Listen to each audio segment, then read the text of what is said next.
What's going on guys, Glassman here, and we are back with another episode of Weekly Gaming News. I'll be covering the biggest gaming news stories of the week, from the new information on the Nintendo Ring Fit to the new Steam update that should cater to your taste a bit more. So let's get right into it.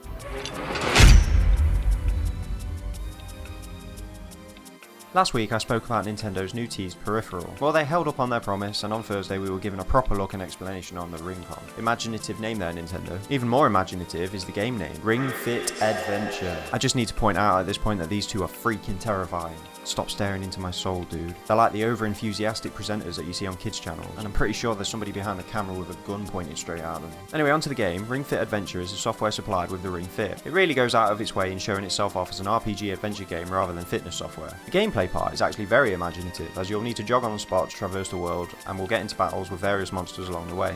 In these battles, the game will prompt you to do different exercises to fight and defend. Ring Fit Adventure does look very interesting, but we'll have to wait until the 18th of October to see for ourselves. Disney is reportedly taking a step back from in-house game development. Sources speaking to Bloomberg have said that Disney is planning on selling the game developer/publisher, Foxnext, was grabbed through the acquisition of Fox earlier this year. Foxnext was founded in 2017 and was done so with the aim of overseeing Fox's video game, virtual reality, augmented reality and theme park ventures. Foxnext has had hand in games such as Marvel Strike Force and Futurama Worlds of Tomorrow, and had announced in 2018 that it was working on a new alien shooter with a team made of people who worked on Bioshock and Borderlands. It would not be surprising if Disney did sell Foxnext, seeing as the mouse has been moving away from internal game development for quite a while now. In 2016, Disney shut down the Disney Infinity Toys to Life series and closed down developer Avalanche Software in the process. As well as this, they also shut down Propaganda Games, which was working on a Pirates of the Caribbean game before being canned.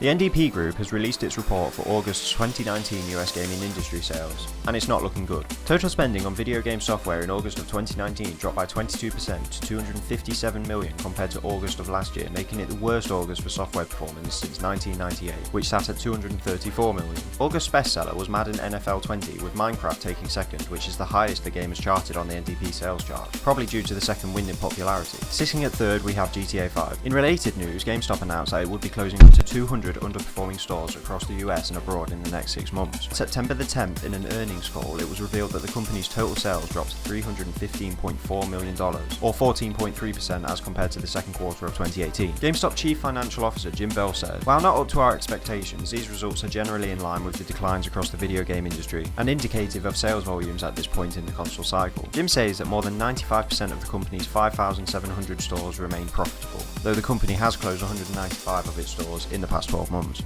This week, Valve rolled out a new update to Steam which is aimed at increasing the precision and diversity of games that it recommends users through algorithmic changes and bug fixes. These changes will be reflected in the tags seen in the recommended feed and the offerings shown in the more like this and recommended for you piles for Steam. Valve have said that previously when customers would look for games by browsing the recommendation feed at the bottom of the homepage or the more like this sections, they weren't seeing as many different games as we would have liked. Furthermore, we were receiving lots of feedback that recommended for you felt too biased towards only the most popular games and didn't feel very personalised. Bugs were a part of this problem. An issue with the similar by tag section of the recommendations feed was putting too much priority on popular games, and the timescale used to figure out popularity was too narrow, which resulted in unpredictable visibility for some games. Valve fixed the problems they were having and then rolled out the update to 5% of the user base for testing. Apparently it worked, as Valve said the recommended for you listings became more relevant to individual users with less bias to popular games. Store areas driven by tags such as more like this saw increases in purchase and wish listing across a broader set of games, Valve said. It shouldn't come as much of a surprise, but by increasing qualitative specificity and showing a wider range of titles, more customers found things they didn't know they wanted.